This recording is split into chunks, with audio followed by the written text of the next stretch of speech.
Il y a bien longtemps et très loin d'ici, dans un monde enchanté, au-delà des mers, vivaient des rois et des reines, des princes et des princesses, de bonnes fées et de méchantes sorcières, de féroces géants et de gentils nains.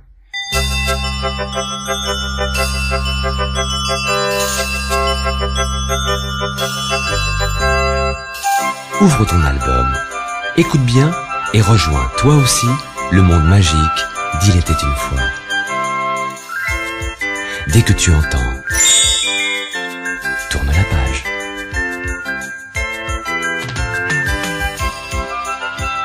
Cendrillon.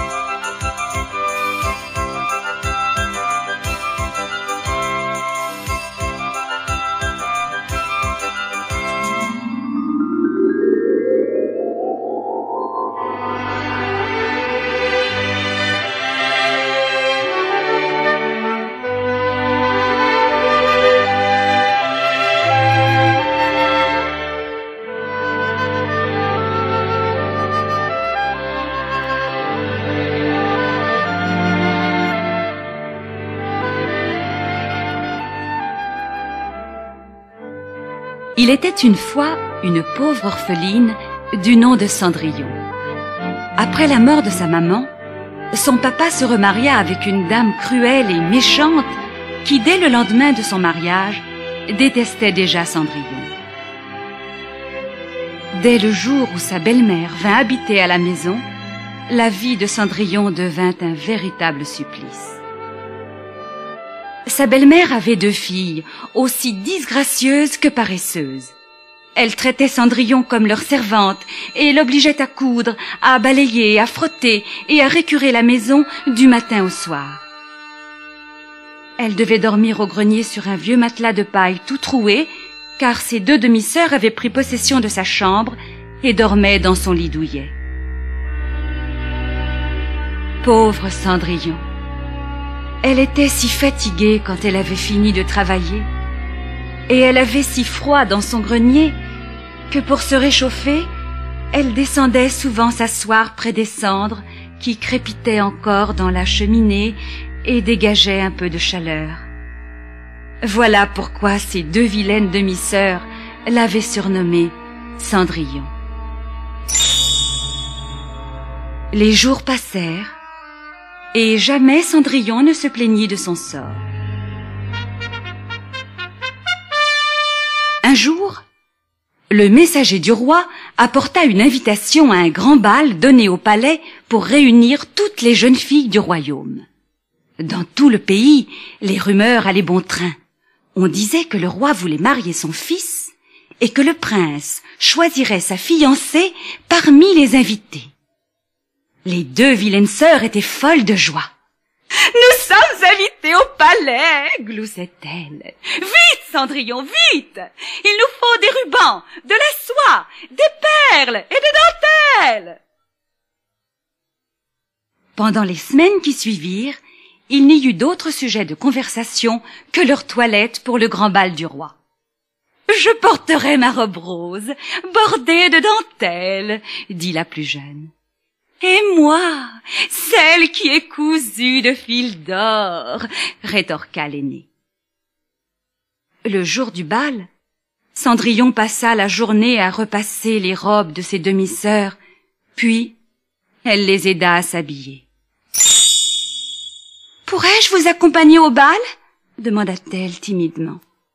« Toi, oh, avec ta robe trouée et tes vieux sabots tout crottés. Oh, mais tu plaisantes, pauvre Cendrillon, ricanèrent les 2 sœurs en lui claquant la porte au nez. Et elles montèrent sans se retourner dans le carrosse qui les conduisit au palais. Cendrillon alla se cacher dans un coin pour pleurer. C'est alors que sa marraine la fée lui apparut dans un halo de lumière. « Pourquoi pleures-tu » demanda-t-elle. Cendrillon pleurait tellement qu'elle n'arrivait pas à répondre. Je voudrais tellement aller au grand bal du roi, balbutia-t-elle. Ne pleure pas. Je vais exaucer ton vœu, répondit la fée d'une voix douce. Le visage de Cendrillon s'illumina. Vous allez exaucer mon vœu? Mais comment ferez-vous, bonne marraine? Je n'ai ni robe, ni souliers pour aller danser. Vite, dit la fée, va me chercher une citrouille au jardin. Apporte-moi la plus grosse que tu trouveras.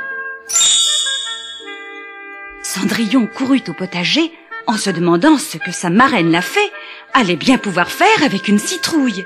Elle s'empressa toutefois d'obéir et ramena la plus grosse citrouille du jardin.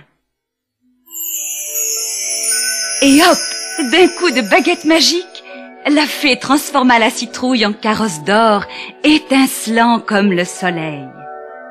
La fée se dirigea ensuite vers la souricière, où 6 souris venaient de se faire prendre. Et hop, d'un coup de sa baguette étoilée, la fée transforma les souris en magnifiques chevaux gris. « Il nous manque un cocher », dit la fée en regardant fixement un rat qui courait sur le plancher. Et hop, le rat fut changé en cocher. « Que nous manque-t-il encore ?» demanda la fée en se grattant le menton. « Des valets, bien sûr, pour accompagner le cocher. Cendrillon, cours au jardin et ramène-moi 6 lézards. » Cendrillon s'empressa de soulever les pierres du jardin et trouva 6 lézards endormis qu'elle déposa aux pieds de la fée. Et hop, la fée les transforma en valets revêtus d'un magnifique habit rouge et vert. Puis, triomphante, elle se tourna vers Cendrillon en disant « Ton carrosse t'attend, Cendrillon. » Oh, c'est le plus beau carrosse du monde, mais je ne peux pas y monter avec ma vieille robe trouée, balbutia Cendrillon. Un coup de baguette magique, et hop, plus de robe trouée, plus de sabots crottés, mais une somptueuse robe de bal en satin et des petits souliers de verre pour aller danser. Tu peux monter dans le carrosse maintenant, dit la fée. Mais attention, tu devras quitter le bal avant minuit, car l'enchantement cessera à minuit pile, et tu retrouveras ta robe trouée, tes sabots crottés, la citrouille, le rat, les souris et les lézards. Je jure de partir avant minuit, promit Cendrillon émerveillé.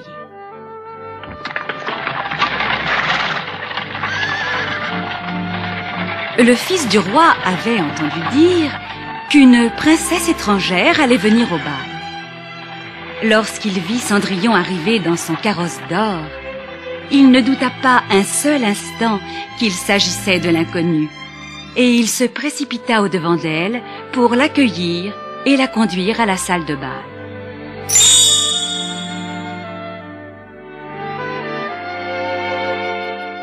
Maintenant, retourne la cassette.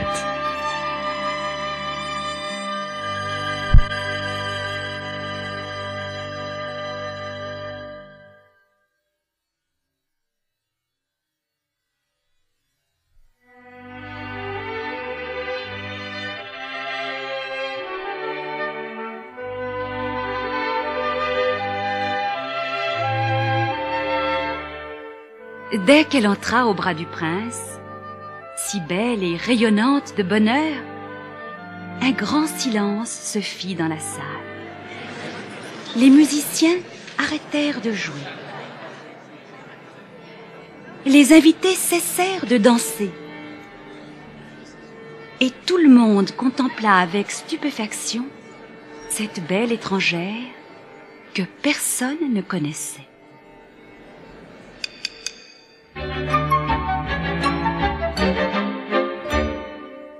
Cendrillon valsa toute la soirée avec une grâce infinie. Pendant ce temps, ces 2 vilaines demi-sœurs la regardaient avec méfiance, mais sans la reconnaître dans ses beaux habits. Lorsqu'elle entendit sonner minuit moins le quart, Cendrillon se souvint de l'avertissement de la fée et quitta prestement la salle de bal. Elle arriva chez elle à minuit pile, et le carrosse se changea aussitôt en citrouille, et les chevaux en souris, le cocher en rat, et les valets en lézard. Lorsqu'elle retrouva ses habits troués, Cendrillon s'écria. Quelle merveilleuse soirée! Merci! Merci, Madame la Fée, de m'avoir donné tant de bonheur. Ah! Comme j'aimerais retourner au bal demain et revoir le prince! Au même moment, les deux vilaines demi-sœurs rentrèrent du bal. Oh, nous avons passé une soirée extraordinaire, dirent-elles à Cendrillon, croyant la rendre jalouse. Nous avons fait la connaissance d'une belle princesse étrangère, dit la plus jeune. Elle portait une robe, comme jamais tu n'en as vu, ma pauvre Cendrillon. Personne ne sait d'où elle vient. On ne connaît même pas son nom, ajouta l'aînée. Cendrillon garda le silence et sourit malicieusement en pensant au prince. Le lendemain, les deux vilaines sœurs retournèrent au bal en se pavanant. Or, dès qu'elles eurent passé la porte de la maison, la bonne fée apparut de nouveau à Cendrillon. « Tu désires retourner au bal et ton vœu sera exaucé. Mais n'oublie pas ta promesse de rentrer ici avant minuit. » Dès l'arrivée de Cendrillon au palais, le prince ne la quitta pas une minute. Cette fois, il était bien décidé à ne pas la laisser s'échapper. Et pendant toute la soirée, il dansa avec elle.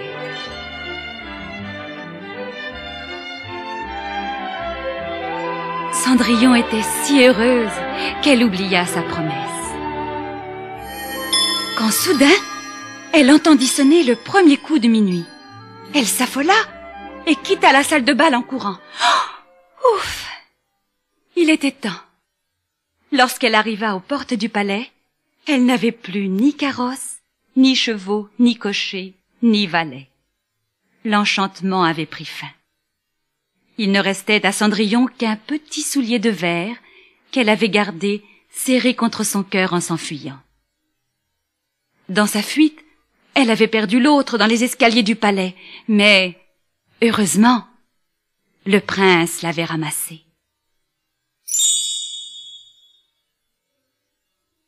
Il faut retrouver très vite celle à qui appartient ce soulier.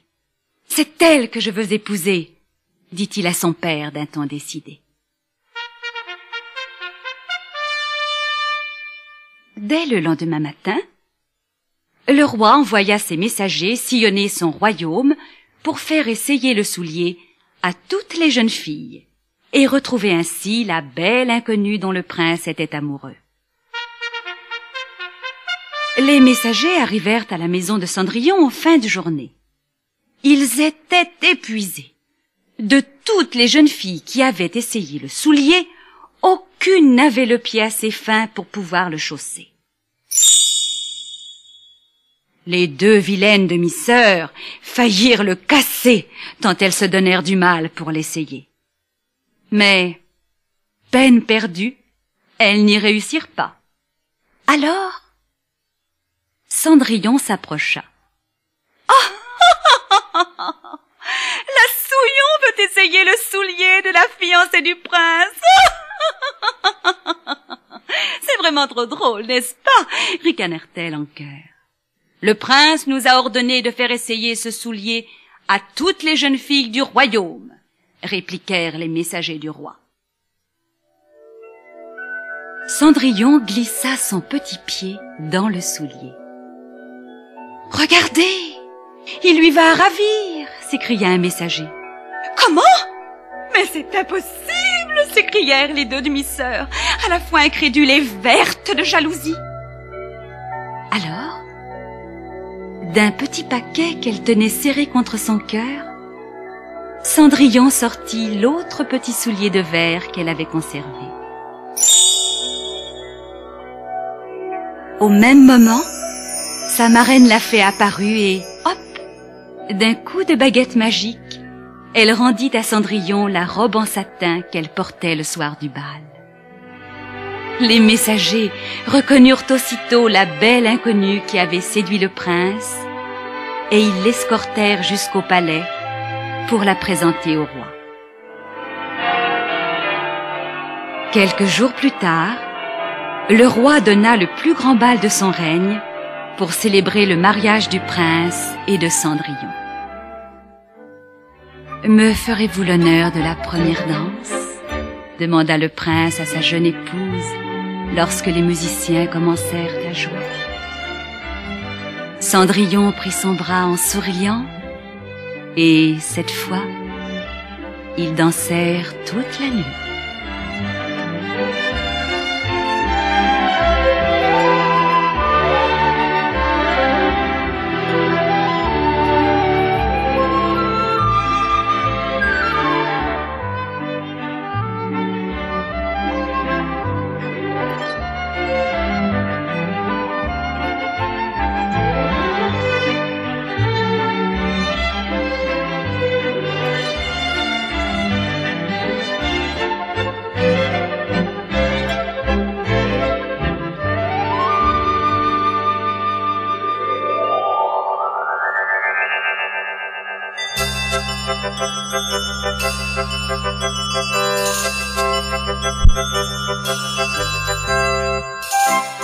N'oublie pas ton prochain rendez-vous avec Il était une fois.